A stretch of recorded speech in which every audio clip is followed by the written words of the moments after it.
દૈનિક વચનની સેવા માટે તમો સર્વને પ્રભુ ઈસુ કૃષ્ણ પુનરુત્થાનના શુભેચ્છાઓ આપીને સ્વાગત કરું છું। આજે આખા જગતમાં પ્રભુ ઈસુ કૃષ્ણના પુનરુત્થાન દિવસને ઉજવી રહ્યા છે। તો આજે પ્રભુ ઈસુ પુનરુત્થાન થયા પછી, સજીવન થયા પછી પોતાના લોકોના જીવનમાં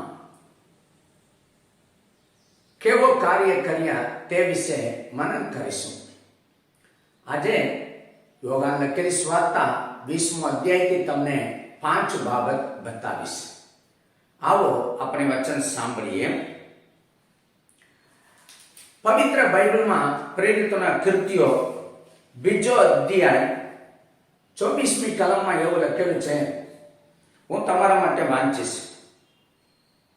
દેવે પ્રભુ ઈસુને મરણની વેદનાથી છોડાવીને ઉઠાડ્યો, કેમ કે તેનાથી તે બંધાઈ રહે એ અશક્ય હતું। મારા બાળકો, પ્રભુ ઈસુ મરણ પામ્યા, તેને દાટવામાં આવ્યો। 3જો દિવસ દેવે તેમના સામર્થ્યથી પ્રભુ ઈસુને સજીવન કર્યા। એ કાર્ય વિશે પ્રેરિતોના કૃત્યો 2જો અધ્યાય 23મી કલમમાં એવું લખેલું છે, દેવના સંકલ્પ તથા પૂર્વ જ્ઞાન પ્રમાણે પ્રભુ ઈસુને પરસ્વાધીન કરવામાં આવ્યો। તેમને પકડીને પાપીઓના હસ્તક વધસ્તંભે મારી નાખવામાં આવ્યું। મારા બાળકો, દેવનો સંકલ્પ છે આપણા જીવનમાં પણ આપણે જન્મ થયા મરણ પામવાના છે, ફરીથી પ્રભુ ઈસુ આપણે ઉઠાડશે। દેવની આગળ આપણે આપણા જીવન વિશે હિસાબ દેવું પડે, એની આગળ ઊભા રહેવું પડે। એ માટે પ્રભુ આપણે સજીવન કરશે। એ વિશે પાઉલ પ્રેરિત કોરિન્થીયોના પત્ર 6ઠો અધ્યાય 14મી કલમમાં એવું લખે છે, હું વાંચું, દેવે પ્રભુ ઈસુને ઉઠાડ્યો, તેમજ પોતાના સામર્થ્યથી તે આપણે પણ ઉઠાડશે। ખ્રિસ્તી જીવનનો પાયો ઉદ્દેશ, મારા બાળકો, મરણ પછી એક જીવન છે। એ જીવન સ્વર્ગમાં કાઢવાનું અથવા નરકમાં કાઢવાનું એ આપણા હાથમાં છે। અત્યારે નિર્ણય લેવાનો સમય, આ જગતમાં આપણે જીવન જીવતા સમય, જીવતા જાગતા પરમેશ્વર પ્રભુ ઈસુને પોતાના તારણહાર તરીકે સ્વીકારીને પોતાના અંગત પરમેશ્વર તરીકે સ્વીકારીને તેની આગળ પ્રાર્થના કરનાર લોકો પાપથી મુક્તિ પામશે અને આ જગતમાં પણ આશીર્વાદ પામશે। એ વિશે બાઇબલમાં જો ઈસુ બોલે છે, તે કોણ છે? પ્રકટીકરણ 1લો અધ્યાય 18મી કલમમાં એવું લખેલું છે, હું જીવંત છું, હું મૂવો પણ હતો, અને જુઓ હું સદાકાળ જીવતો છું। મારા બાળકો, આજે પ્રભુ ઈસુ જીવતો છે। તેમની આગળ જે લોકો આવીને પોતાના પાપને કબૂલ કરે છે, પોતાના જીવનને સમર્પણ કરે છે, તેઓને પ્રભુ આશીર્વાદ આપે, તેઓને પ્રભુ આનંદ જીવન આપશે। બાઇબલમાં પ્રભુ ઈસુ લોકોની આગળ એમ બોલ્યા, જો યહૂદી લોકો તેમની આસપાસ ઘણા લોકો હતા, લાઝરસ ત્યાં મરણ પામીને 4 દિવસ થઈ ગયો, તેમની કબરની આગળ પણ બોલે છે, માર્તાની આગળ, પુનરુત્થાન તથા જીવન હું છું। મારા પર જે કોઈ વિશ્વાસ કરે તેઓ મરે તોય તેઓ જીવતો રહેશે। મારા બાળકો, પ્રભુ પર વિશ્વાસ રાખવાથી આપણા જીવનમાં આત્મિક મરણ થશે નહીં। આપણા આત્માને પ્રભુ ઈસુ જીવતા જ રાખશે। આ યોહાન લખેલી સુવાર્તા 20મો અધ્યાય છેલ્લી કલમમાં યોહાન એવું લખે છે, હું તે વચન વાંચું તે તમે સાંભળો. ઈસુ તે જ ખ્રિસ્ત દેવનો દીકરો છે એવો તમે વિશ્વાસ કરો અને વિશ્વાસ કરીને તેના નામથી જીવન પામો માટે આટલી વાતો લખેલું છે. મારા બાળકો, આ બાઇબલ આજે તમારા હાથમાં, મારા હાથમાં છે. ઘણા બધા લોકોને આપવામાં આવે છે, મફતમાં આપવામાં આવે છે આ વચન. શા માટે લોકો આ પુસ્તક વાંચે? તે ઈસુ પર, તે દેવનો દીકરો છે એમ વિશ્વાસ કરીને જીવન પામવા માટે. આ પુસ્તક સામાન્ય પુસ્તક નથી. આ પુસ્તકમાં જીવન છે. આ પુસ્તક વાંચવાથી અનંત જીવન મળશે. ખરેખર પ્રભુ ઈસુ આ જગતમાં આવ્યા, જગતના લોકોના પાપ માટે પોતાનું રક્ત વેવડાવીને મરણ પામ્યા, ત્રીજો દિવસ સજીવન થયા. આજે પ્રભુ ઈસુ ચરિત્ર નાયક છે. આજે જો પ્રભુ ઈસુના નામ ઉપર જ સમયને ઓળખવામાં આવે છે, જો પ્રભુ ઈસુ જન્મ થયા પછી આજે 2024મો વર્ષ ચાલે છે. પ્રભુ ઈસુ ચરિત્ર નાયક છે. તે સજીવન થયા, એના લીધે આજે આખા પૃથ્વીમાં પ્રભુ ઈસુના સેવકો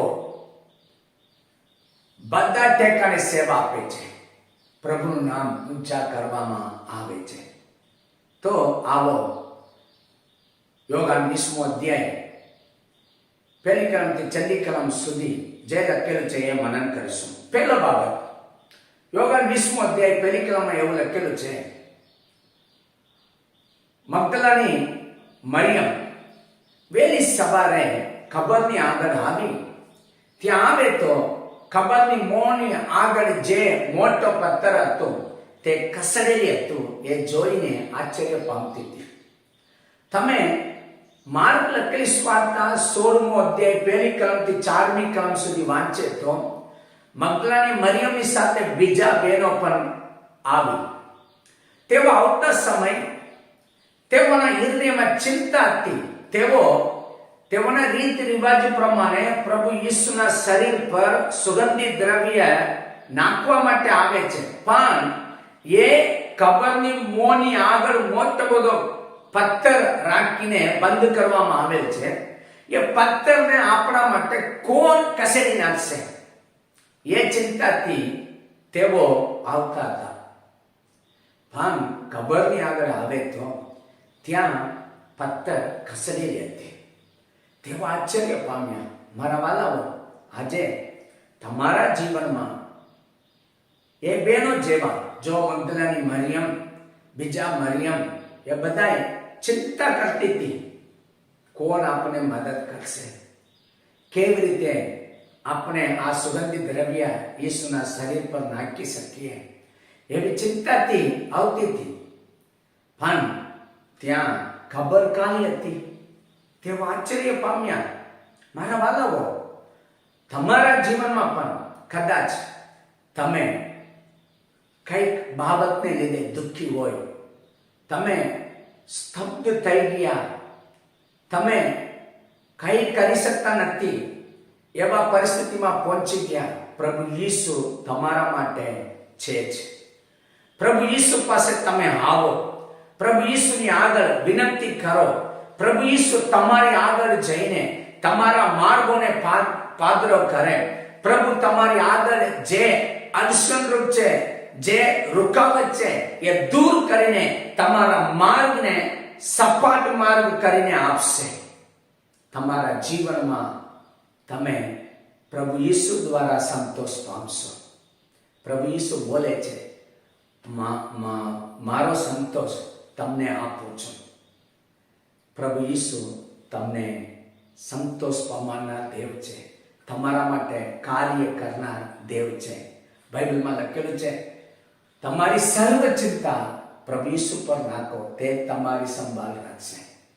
મારા વાલાઓ, આ પ્રભુ ઈસુ કૃષ્ણ પુનરુત્થાન દિવસમાં તમે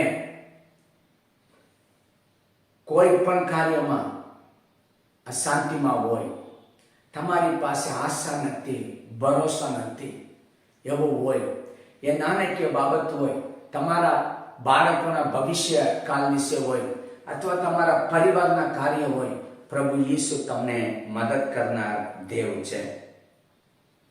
બીજો બાબત, જો સ્ત્રીઓ જઈને ઈસુના શિષ્ય લોકોને જણાવે છે, ખબર ખાલી છે ઈસુના મૃત્યુ શરીર ત્યાં નથી, તો ઈસુના શિષ્ય લોકો પીતર અને યોહાન બંને ખબરની આગળ જવા માટે તૈયાર.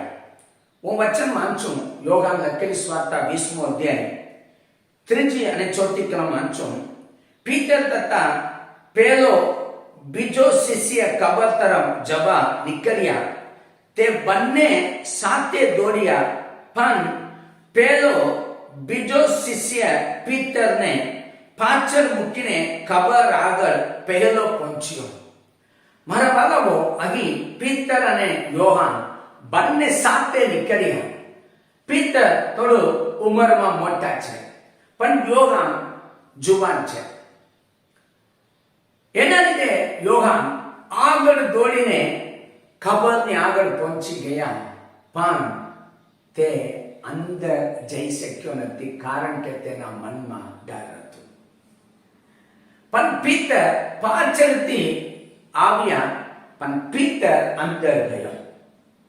મારા વાલાઓ, અમુક સમય તમારા મનમાં એવો વિચાર હોય, હું અને આ વ્યક્તિ અમે બંને સાથે અભ્યાસ કર્યા, આજે તે ઉચ્ચ સ્થાનમાં ગયો, પણ હું તો પાછળ છું.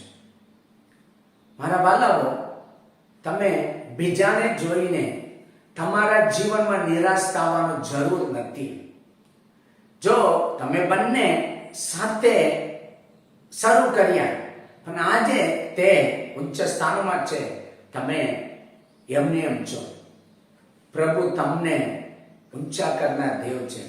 પ્રભુ તમારી સાથે છે. મારા વાલાઓ, હું મારા જીવનમાં આ બાબતને અનુભવ કર્યો. હું અને મારા ઘરની સામે એક જુવાન હતો. અમે બંને એક સરખા જાતા હતા, આવતા હતા. હું ચર્ચમાં જવા લાગ્યો, તે ચર્ચમાં આવતા નથી. પણ હું દર રવિવારે ચર્ચમાં જતો હતો. મારા હાથમાં જે કંઈ આવક આવતો હતો, એ બધા આવકમાંથી પ્રભુને દાન આપ્યું. રેગ્યુલર સેવામાં મારા પાસ્ટરને મદદ કરી.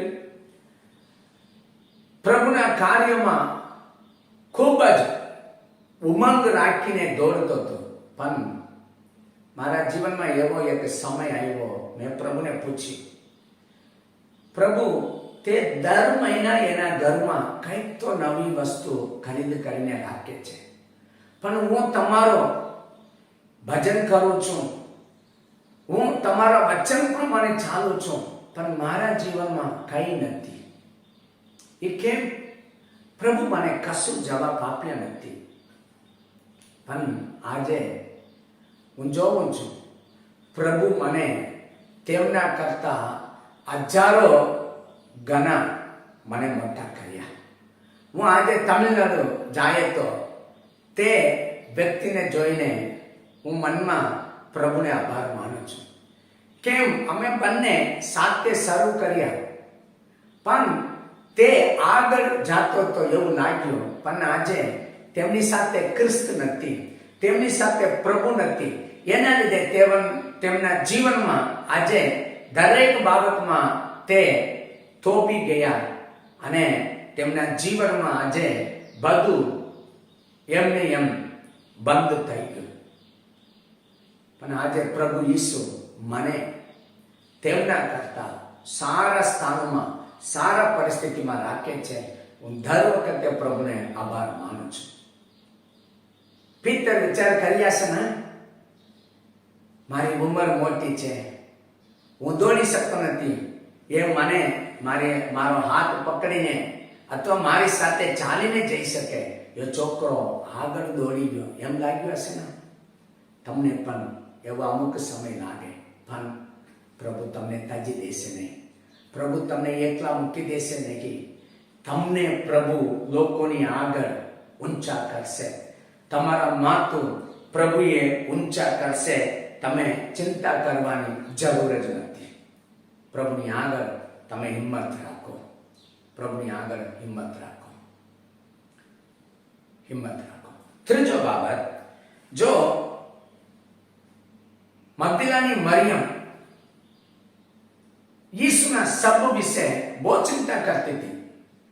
વચનમાં લખેલું છે, યોહાન 20મો અધ્યાય 11મી કલમમાં, મગદલાની મરિયમ બહાર કબરની પાસે રડતી ઊભી રહી. તે રડતા રડતા નીચે નમીને કબરમાં ડોકિયા કર્યા કરતી હતી. તેમના હૃદયમાં ચિંતા છે. તે પ્રભુનો શબ મને મળે તો હું એ શરીરને સંભાળી લઉં, સુગંધિત દ્રવ્ય નાખું, એવું વિચાર કરતી હતી, પણ મળ્યું નથી. બધા સ્ત્રીઓ ઘરે જતા રહ્યા, પણ તે એકલી ખબરની આગળ રહે છે. મારા બાળકો, એના મનમાં ઈસુ પ્રત્યે ખૂબ જ પ્રેમ હતો, એના લીધે રડતી હતી. મારા બાળકો, પ્રભુ ઈસુ તેના આંસુને જોયા, તેમના હૃદયના પ્રેમને જોયા. પ્રભુ ઈસુ તેમની પાસે આવીને પ્રથમ મગદલાની મરિયમને જ દર્શન આપ્યા, એમ બાઇબલમાં લખેલું છે. મારા વાલાઓ, તમે પ્રભુ ઈસુ પર પ્રેમ કરીને કઈક બાબતો માટે તમે રડતા હોય, પ્રેમ કરતા હોય, તમારા હૃદયની ઈચ્છાને પ્રભુ પૂર્ણ કરશે.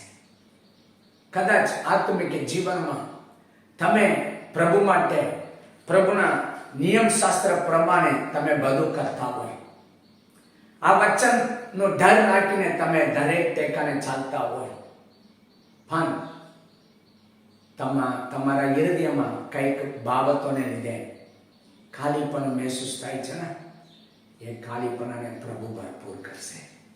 મગદલાની મરિયમની ઈચ્છાને પ્રભુ ઈસુએ પરિપૂર્ણ કર્યા. મગદલાની મરિયમ ઈસુની વાણી સાંભળીને ઓળખ્યા પછી પ્રભુની એમ પ્રેમથી બોલાવતી હતી, એના પગે પડતી હતી. મારા વાલાઓ, તમારા જીવનમાં પણ તમારા દુઃખને દૂર કરીને તમને પ્રભુ આનંદથી ભરપૂર કરશે. તમારા આંસુઓને પ્રભુ લૂછશે. તમે પ્રભુને પકડો, ઈસુ પાસે આવો, ઈસુ પર પ્રેમ કરો, ઈસુ તમને મદદ કરશે. ચોથો બાબત અને પાંચમો બાબત, જો તોમા વિશે બાઇબલમાં લખેલું છે, ઈસુના શિષ્ય લોકો ઈસુના મરણ પછી ડરી ગયા. હવે ભવિષ્યકાળ શું? હવે આપણે કેમ જીવન જીવી શકે?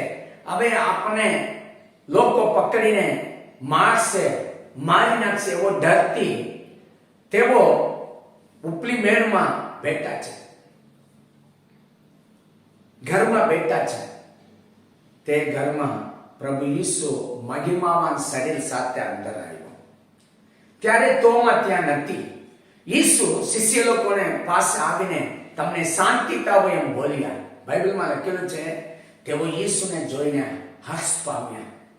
તેઓના હૃદયમાં ભય હતું, દુઃખ હતું, ચિંતા હતી. એ સર્વ બાબતોને પ્રભુ દૂર કર્યા. ઈસુના શિષ્ય લોકોના જીવનમાં જે કાર્ય કર્યું, એ તમારા જીવનમાં પણ પ્રભુ કરશે.